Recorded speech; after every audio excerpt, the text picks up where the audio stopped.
बिस्मिल्लाहिर्रहमानिर्रहीम।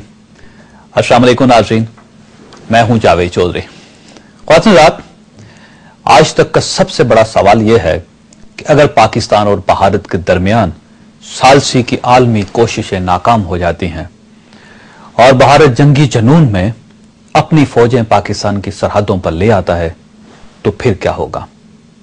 क्या पाकिस्तान अपने से कई गुना बड़े मुल्क, बड़ी मैशत, बड़ी फौज और बड़ी टेक्नोलॉजी का मुकाबला कर सकेगा? क्या हमारे अंदर इतना पोटेंशियल, इतनी ताकत और इतना जज्बा है कि हम भारतीय यलगार को रोक भी सकें और उसे मुंह तोड़ जवाब भी दे सकें?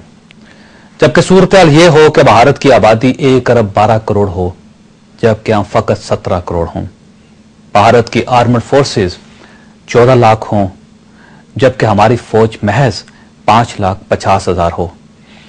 भारत की एयरफोर्स 1,45,000 हो, जबकि पाकिस्तान की सिर्फ 45,000 हो। भारत की नेवी 52,000 हो, जबकि पाकिस्तान 23,800 पाकिस्तान की नेवी हो। भारत के पास 738 एयरक्राफ्ट्स हों, हमारे पास 353 हों। भारत के पास 60 न्यूक्लियर मिसाइल्स हों, हमारे पास सिर्फ 25 मिसाइल हों। भारत के पास 27 जंगी बहरी जहाज हों, हमारे पास 8 हों। भारत के पास 16 आबदोजे हों, जबकि हमारे पास सिर्फ 10 हों। भारत के पास 162 मल्टीपल रॉकेट लॉन्चर्स हों, जबकि हमारे पास 45 हों। भारत के पास 2,798 टैंक्स हों, जबकि हमारे पास 2,357 टैंक्स हों। और भारतीय फौज के सालाना अखराजात $20 बिलियन हों, जबकि हमारा फौजी बजट सिर्फ $2 बिलियन सालाना हो। क्या हम इतने बड़े दिफाई गैप के साथ भारत का मुकाबला कर सकेंगे? इसका जवाब लेने के लिए हमें 1998 में जाना पड़ेगा। मई 1998 में पाकिस्तान ने जब एटमी धमाके किए थे तो उस वक्त एक इंटरनेशनल चैनल ने पाकिस्तान के बारे में एक डॉक्यूमेंट्री फिल्म नशर की थी। इस फिल्म में पाकिस्तान के लोगों को जानवरों के साथ जोहड़ों पर पानी पीते दिखाया गया।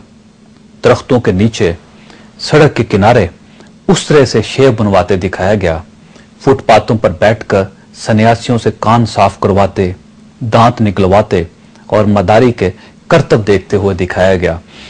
लोगों को सड़कों के दरमियान चलते हुए, बसों के साथ लटक कर सफर करते हुए, रिक्शों में घुसते, कपड़े फड़वा कर निकलते और वैगनों, बसों और मिनी वैन्स में मुर्गा बनकर ट्रैवल करते दिखाया गया। फिल्म में शहरों में बिखरी गंदगी दिखाई गई। लोगों को रोटी के लिए कितारों में खड़े दिखाया गया। मजदूरी के इंतजार में सड़कों के किनारे बैठे मजदूरों को दिखाया गया। ज़चगी के अमल के दौरान मरने वाली ख्वातीन को दिखाया गया।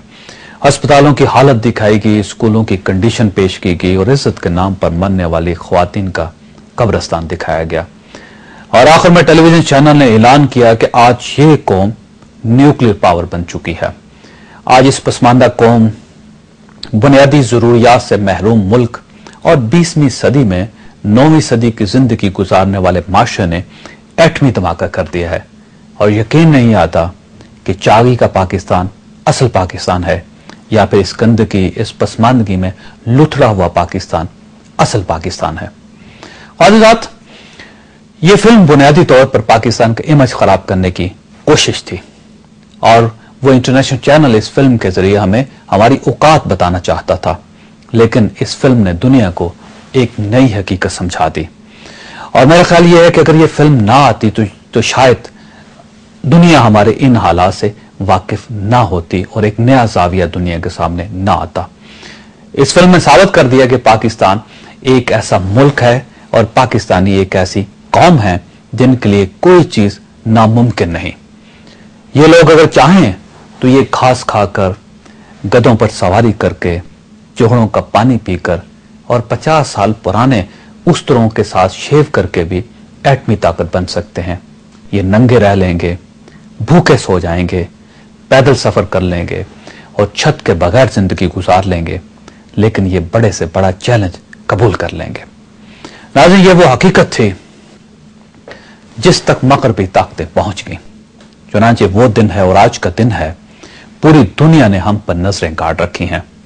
वो लोग ये समझते हैं कि हमारे लिए कोई चीज नामुमकिन नहीं, लिहाजा आज अगर चांद या मरीख पर भी कोई वाकया पेश आ जाए तो अमेरिका से लेकर भारत तक सारी दुनिया हमारी तरफ देखेगी। और यही वजह है नाज़रीन, मुंबई में दहशतगर्दी के 1 घंटे बाद पूरे इंडिया ने हमें मुल्ज़म समझना शुरू कर दिया था। खातिरात, एक हकीकत यह है कि हम सब कुछ कर सकते हैं, पाकिस्तानियों के लिए दुनिया में कोई चीज नामुमकिन नहीं। और दूसरी हकीकत हमारा दिफा है। हम लोग आपस में रोजाना लड़ते हैं, हम शिया और सुन्नी की तफरीक का भी शिकार हैं। हम फौज को अपनी नाकामियों की वजह भी करार देते हैं, हम सियासतदानों को भी बुरा भला कहते हैं। हमारे मुल्क में करप्शन, लूट खसूट और फेवरेटिज्म भी इंतहा को छू रही है। हम दहशतगर्दी का भी शिकार हैं और हमारे मुल्क में कानून और इंसाफ का सिस्टम भी टूटता चला जा रहा है। लेकिन नाज़रीन, जब मुल्क के दिफा का सवाल आता है, जब कोई दूसरा मुल्क हमारी तरफ टेढ़ी आंख से देखता है, तो फिर पूरी कौम इकट्ठी हो जाती है, हम सब एक हो जाते हैं। और मीडिया हो, फौज हो, ब्यूरोक्रेट्स हो, सियासतदान हो, पाकिस्तान पीपल्स पार्टी हो, मुस्लिम लीग नून, काफ, दाल हो, MKM हो, ANP हो, MMA हो, जमात इस्लामी हो या बलूचिस्तान की इलाकाई जमातें हो, पूरी कौम एक हो जाती है। और ये दोनों हकीकतें नाज़रीन हमारी असल ताकत हैं। कौमी इस्लामी की कॉन्फ्रेंस में भी तमाम सियासी जमातों ने हुकूमत को अपने भरपूर तावन का यकीन दिला दिया था। ये बात भी हमारे इस थीसिस को सपोर्ट करती है।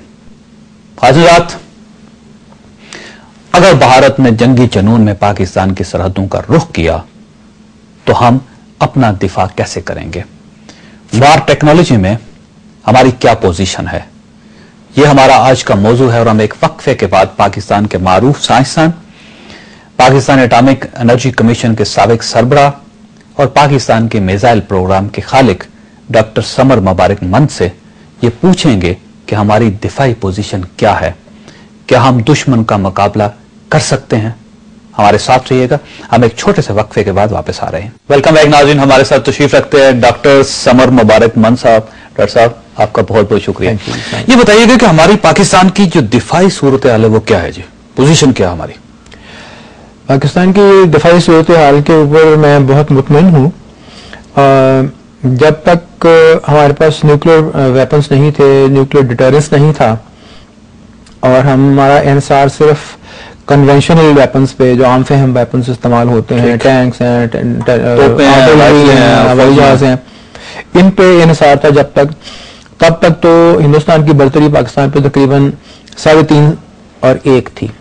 अगर हमारे भारत 3.5 गुना ज्यादा मजबूत था।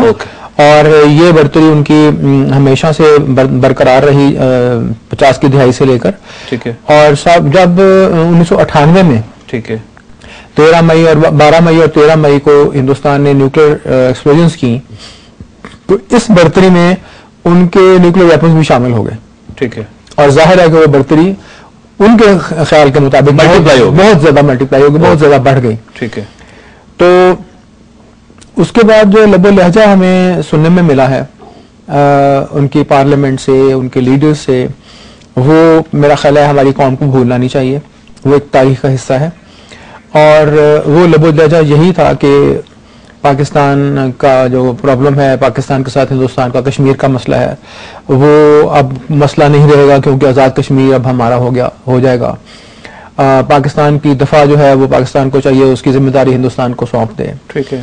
पाकिस्तान की जो ट्रेड है, जो दूसरे मुल्कों से ताल्लुकात हैं, फॉरेन पॉलिसी है, वो अब हिंदुस्तान उसको डिटर्मिन करेगा, उसको मुतय्यन करेगा। तो ये सारा लबो लहजा हमें सुनने में आया जबकि अभी हमने कोई न्यूक्लियर एक्सप्लोजन्स नहीं किए थे। ठीक है। और वो तकरीबन 2 हफ्ते का उसमें वक्फा था। ठीक है। तो जब 28 मई को पाकिस्तान ने न्यूक्लियर एक्सप्लोजन्स किए तो एकदम ये लबो लहजा जो था ये तब्दील हो गया। और वो तब्दील होने की वजह यही थी कि पाकिस्तान ने जो उनकी न्यूक्लियर बर्तरी थी उसको बराबर कर दिया, उसको कैंसिल कर दिया। ठीक है। और हम बराबरी पे आ गए। उसके